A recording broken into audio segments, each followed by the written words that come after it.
ఒక కేసుని ఇన్ని రోజుల్లోపే నువ్వు జడ్జిమెంట్ ఇన్ని రోజుల్లోపే తేల్చేసేయని సుప్రీంకోర్టు హైకోర్టులకు చెప్తేనే జరగలేదు. ఫర్ ఎగ్జాంపుల్ ఏవైతే రాజకీయ నాయకుల మీద ఉన్నటువంటి కేసులు, ప్రజాప్రతినిధుల మీద కేసులు ఏడాదిలోపు తేల్చమని చెప్పి అప్పట్లో జస్టిస్ రమణ గారి నేతృత్వంలో ధర్మాసనం తీర్పిస్తే అమలు చేశారా?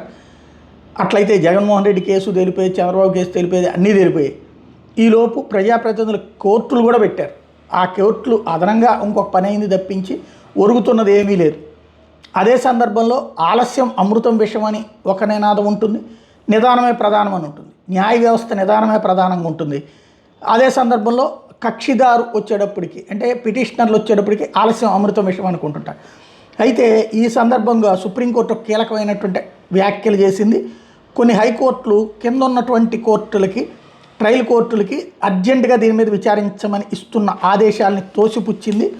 సుప్రీంకోర్టు బెయిల్ దరఖాస్తులను తిరస్కరిస్తూ నిర్ణీత వ్యవధిలో విచారణ పూర్తి చేయాలని ట్రయల్ కోర్టులకి హైకోర్టులు ఆదేశాలు ఇవ్వడానికి సుప్రీంకోర్టు తప్పుపట్టింది. ఇట్లాంటి ఆదేశాలను అమలు చేయడం కష్టమని, కక్షిదారులో తప్పుడు ఆశలను కల్పించినట్టు అవుతుందని చెప్పింది.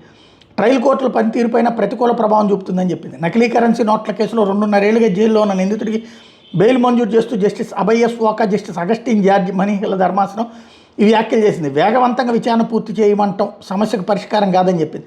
తమ తీర్పును ప్రతి హైకోర్టు జడ్జీలందరికీ చేరేలా చర్యలు తీసుకోమని సుప్రీంకోర్టు రిజిస్ట్రీ ధర్మాసనం ఆదేశించింది.